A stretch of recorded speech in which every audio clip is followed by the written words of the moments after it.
As the final days of Macondo unfolded, the village stood as a ghostly echo of its once vibrant past. The streets, once teeming with life, lay empty and silent, overrun by vines and weeds. The river, once a source of vitality, had dwindled to a sluggish, muddy trickle. The Buendía family home, once the heart of Macondo, now sat in decay, its walls cracked, its halls filled with the shadows of generations past. What had begun as a utopia born of ambition and dreams had become a desolate ruin, weighed down by the cycles of solitude and fate. The final chapter of the Buendía story centered on Aureliano, the last member of the family, who embodied the culmination of generations of solitude, ambition, and tragedy. Born in secrecy to Renata Remedios' meme, and her forbidden lover Mauricio Babylonia, Aureliano's existence was marked by shame. Raised in the shadow of the crumbling Buendía house, he grew up surrounded by relics of a past he could not fully understand. Aureliano spent his days wandering the decaying halls of the family home, piecing together fragments of the Buendía legacy. He became obsessed with Melquiades' manuscripts, convinced that they held the key to understanding his family's fate. Written in an indecipherable code, the manuscripts had baffled every Buendía who had attempted to read them. But Aureliano believed he could unravel their secrets. As he pored over the cryptic texts, Aureliano began to see patterns in the words, connections that transcended time and space. The manuscripts were more than a record of the past. They were a prophecy, a story that included not only the history of the Buendía family, but also the events of his own life. The realization filled him with both awe and despair. It was as though his existence had been scripted long before he was born, every choice and every tragedy predestined. While Aureliano buried himself in the mysteries of the manuscripts, his brother Jose Arcadio returned to Macondo. Arrogant and self-indulgent, Jose Arcadio cared little for the family's legacy or the decay around him. He took up residence in the Buendía house, using what remained of the family's fortune to fund a life of excess and debauchery. Despite his outward bravado, Jose Arcadio was a deeply lonely figure. He squandered the family's last resources on meaningless pleasures, surrounding himself with transient companions who cared nothing for him. His death, at the hands of local children, was a grim reflection of his squandered potential.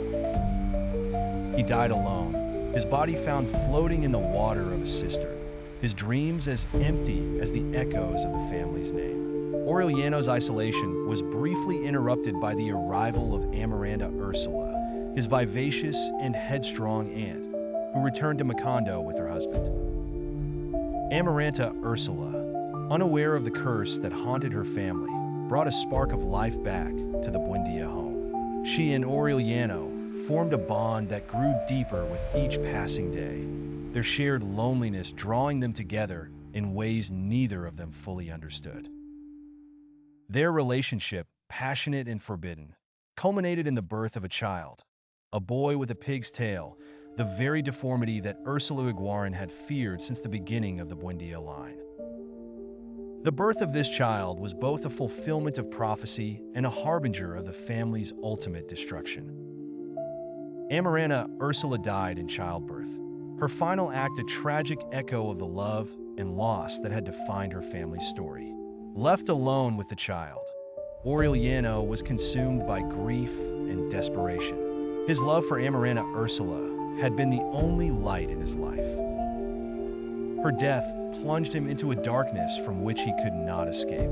The child, neglected in his sorrow, died soon after, its small body abandoned and forgotten. Bereft of family and hope, Aureliano returned to Melquiades' manuscripts with renewed urgency.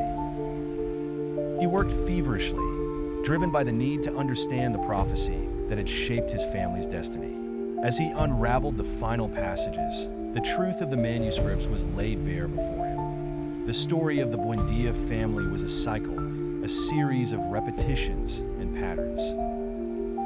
The manuscripts revealed not only the past, but also the present and future, culminating in the events that were unfolding even as Aureliano read. He realized that his own life, his own actions, were part of the prophecy, his final moments scripted long before he was born. The manuscripts predicted the destruction of Macondo, the erasure of its history, and the extinction of the Buendía line. As Aureliano read the last words of the prophecy, a great wind began to rise.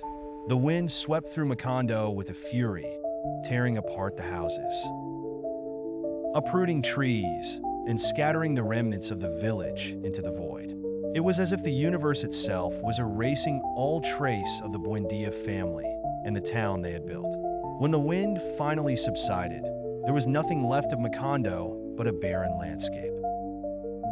The village wiped clean as though it had never existed. The Buendía family, with all its passions, triumphs, and tragedies, was gone, their story reduced to the words of Melquiades's manuscripts, which would never be read again. The destruction of Macondo was both an ending and a beginning, a reminder of the impermanence of human ambition and the cycles that define existence.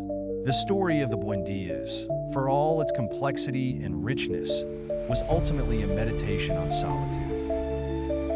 The solitude of individuals, of families, and of entire civilizations.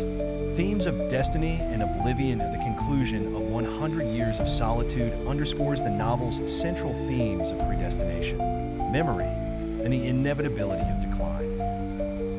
The Buendía family's fate, foretold in Melquiades's manuscripts, reflects the cyclical nature of history and the inescapable patterns that govern human life. Their struggles with love, power, and identity are universal, their isolation a reflection of the solitude that defines the human condition. Macondo, as a symbol of utopia, becomes a cautionary tale, a reminder that even the most ambitious dreams are subject to the forces of time and entropy. Its destruction, like the extinction of the Buendía family, is both tragic and inevitable, a testament to the fragile beauty of existence. In the end, the story of the Buendías is not one of failure, but of transcendence. Their lives, for all their flaws and failures, are a celebration of the richness and complexity of the human experience.